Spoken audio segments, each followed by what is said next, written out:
오늘도 우리 사는 이야기 찾아주셔서 감사합니다. 사연자분이 보내주신 이야기 시작해볼게요. 세상은 참 넓고 그 넓은 세상, 많은 사람들 속에 참 재미난 이야기가 많죠.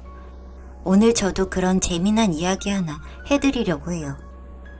1995년 4월 2일 3시 27분 출생, 이름 모름. 4월 2일에 미혼모에게 태어났지만 병원비조차 제대로 낼 수 없이 가난해서 엄마에게 버려진 아이가 있었어요. 저를 낳아준 엄마는 도저히 저를 감당할 수 없어서 절 입양 보내려고 했죠. 하지만 8달 만에 나온 아이, 너무 일찍 나온 약하고 아픈 아이라서 그런지 저를 입양해 가려 하는 곳은 아무것도 없었대요. 그렇게 입양 기간에서도 계속 맴돌다가 저는 고아원에 가게 되었어요. 입양이 잘 되지 않으면 18살 정도까지는 살 수 있는 곳이기에 저 같은 아이에게는 딱이었겠죠. 고아원에 가게 된 나이는 2살. 계속 지속적인 관심이나 보살핌을 받지 못해서 그런지 저는 말도 잘 못하고 제대로 걷지도 못했대요. 그저 할 수 있는 말은 같은 말뿐이었죠. 그래도 저는 저를 열심히 돌봐주시는 원장 엄마와 선생님들 덕분에 금방 잘 걷고 말할 수 있었어요. 고아원에서 열심히 지내던 오랜 시간들 친구들도 사귀었어요. 친구들과 같이 우리는 언제 고아원에서 나가서 좋은 가족을 만날 수 있을까 꿈꾸기도 했죠. 하나둘씩 친구들이 가족을 만나서 나가기도 하고 잘 되지 않아서 다시 돌아오는 친구들도 있었어요. 그런 일들을 봐가면서 어느덧 제 나이도 차 있었죠. 몇몇 친구들은 그래도 관심을 가지고 자주 찾아오는 어른들이 있었는데 저는 그런 어른들조차 있지 않았어요. 그저 고아원 한 구석에서 눈치를 보면서 우두커니 앉아있는 아이일 뿐이었죠. 나도 그냥 이렇게 계속 있다가 언니 오빠들처럼 나이가 차도 가족을 못 찾으면 쫓겨나겠지. 쫓겨날 수 있다는 두려움과 함께 왜 나는 가족을 만나지 못할까 하는 저에 대한 원망감과 돈이 없어서 저를 키우지 못한 부모님에 대한 원망감이 계속해서 커져가고 있던 때였어요. 저는 드디어 가족을 만나게 되었어요. 저에 대해서 관심을 보이시고 자신들의 집으로 데려오신 아줌마 아저씨는 친절하신 분이었어요. 뭘 먹고 싶은지, 뭘 하고 싶은지 물어보시고 다 해주셨죠. 처음 먹어보는 음식들, 너무 예쁜 옷과 인형들. 하지만 그 시간들은 길지 않았어요. 아줌마 아저씨는 큰 일을 하는 분들이었고 본인들의 이미지를 위해서 고아인 저를 입양해 온 것이었어요. 내일은 방송국에서 우리 찍으러 오실 거야. 내일 네 언니도 잠깐 집에 올 거야. 언니 오면 언니랑 인사하고 같이 있어. 내일은 잡지 촬영 오기로 했어. 언니가 너 꾸미는 거 도와줄 거야.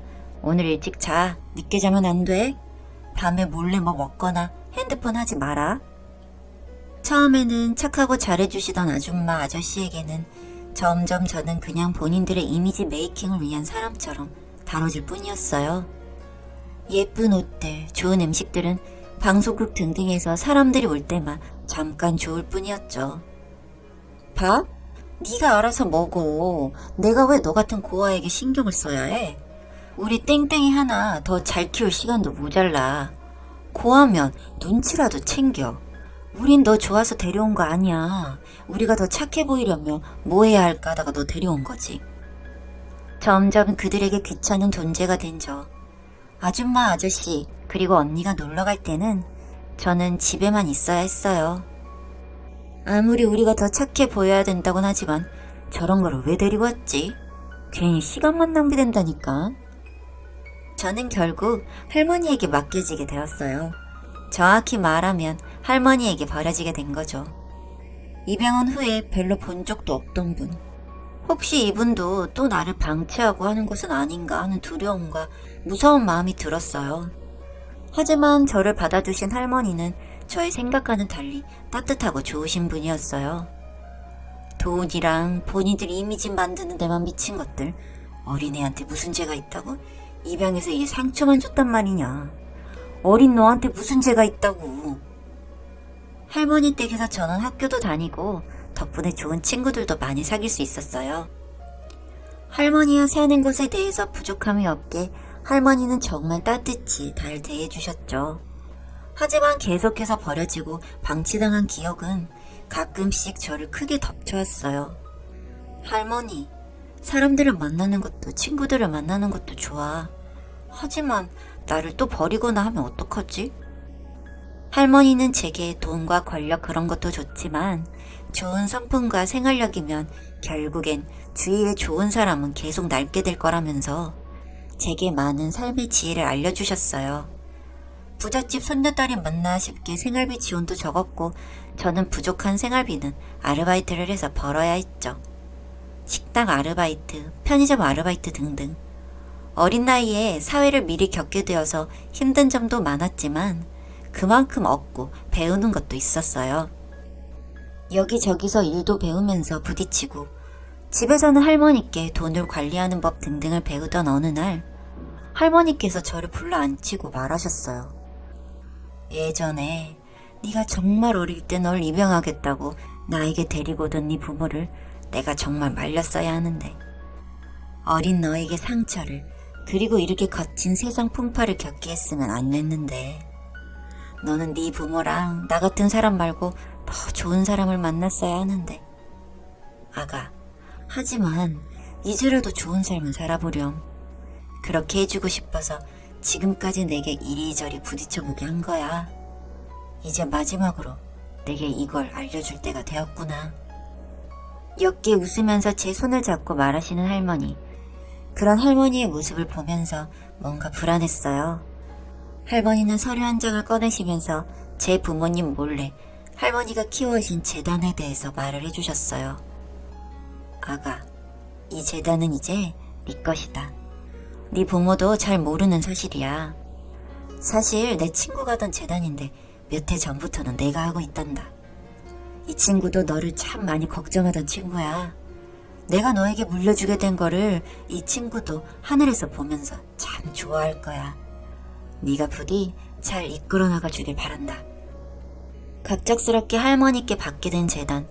이 재단을 주려고 그간 제게 많은 경험을 하게 한 할머니의 모든 것이 이해가 되면서 동시에 갑자기 이런 말씀을 하시는 할머니의 모습이 불안했어요.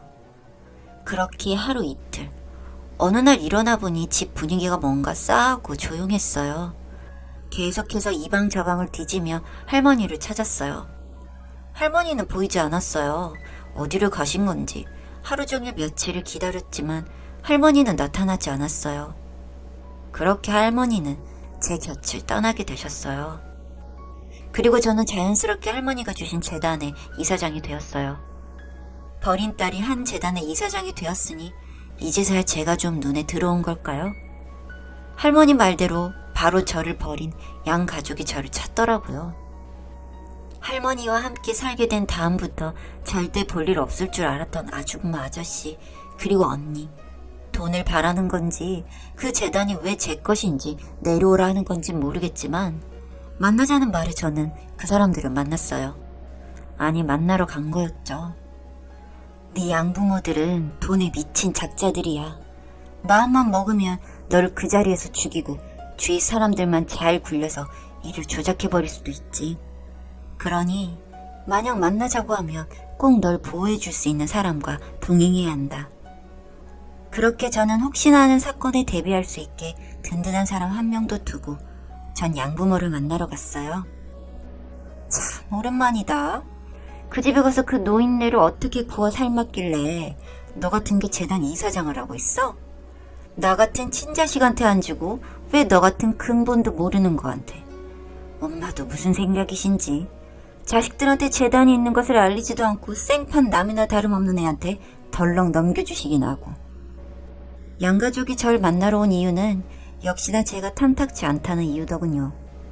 할머니께 많은 것을 배우고 경험을 쌓아온 제가 안 될 이유는 없다 생각하는데 저에 대해서 제대로 알지도 못하고 제 앞에서 마구 짓거리는 양가족들이 정말 가짜나 보였어요. 물론 아줌마랑 아저씨 입장에서는 당황스러우실 수 있죠. 그런데 저도 이 정도 자리에 오기 위해서 그냥 가만히 있었던 건 아니에요.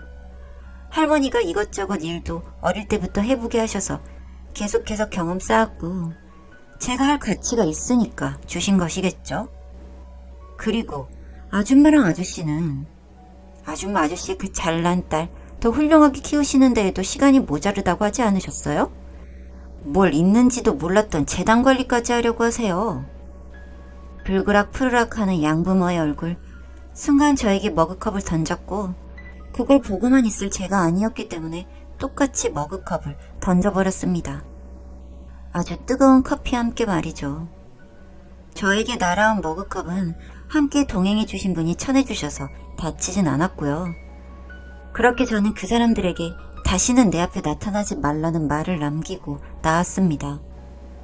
또 한 번 나타났다가는 그때는 저 역시 가만두지 않겠다고도 해주었습니다.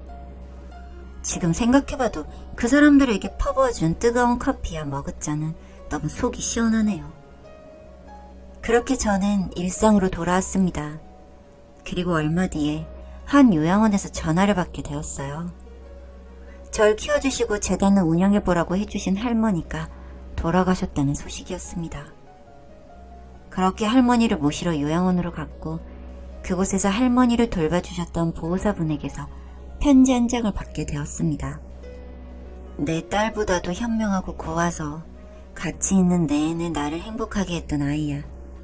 이 글을 보게 될 때쯤 아마도 나는 세상에 없겠지. 너무 슬퍼하지 말아라. 이게 다 세상의 이치 아니겠니? 나를 보내면서 너의 마음속에 있던 고독함과 외로움 그리고 슬픔들까지 모두 보내버리렴. 그리고 새로운 삶을 시작하길 바란다. 언제나 바른 길을 갈 너란 걸 알기에 이 할미도 편히 눈을 감을 수 있을 것 같구나. 그리고 지하 금고를 열 수 있는 키를 줄 테니 잘 챙기렴. 앞으로의 너의 인생은 찬란히 빛나는 날만 가득하길. 그 편지를 읽으면서 얼마나 울었는지 모르겠습니다. 평소에 할머니처럼 다정하고도 따뜻한 글. 그렇게 며칠을 슬픔에 빠져 엉엉 울었습니다. 그리고 신기하게도 그 눈물과 함께 그간에 서럽기만 했던 제 시간들이 다 녹은 것 같은 기분이었습니다. 그리고 할머니가 주신 열쇠로 금고를 열게 되었고 그 안에는 골드바가 여러 개 들어있었습니다. 저는 그것을 허투루 쓰지 않기 위해 저처럼 어렵게 살아온 친구들에게 할머니의 이름으로 학비를 지원해주게 되었습니다. 그렇게 전 아무것도 아닌 고아로 살아오다가 이젠 저에게 고맙다고 인사를 해오는 여러 친구들과 함께 하루하루를 보내고 있습니다. 할머니에게 받았던 사랑을 이렇게 공부를 하고 싶어도 형편이 어려워 못하는 친구들에게 도움을 주며 지내다 보니 그 어떤 때보다 행복한 하루하루들이네요. 앞으로도 저는 이렇게 이미지 메이킹 때문에 절 입양하고 버리다시피 한 양부모들에게 더욱 보란듯이 좋은 일 많이 하면서 살아가려고 합니다. 제 이야기 들어주셔서 감사합니다.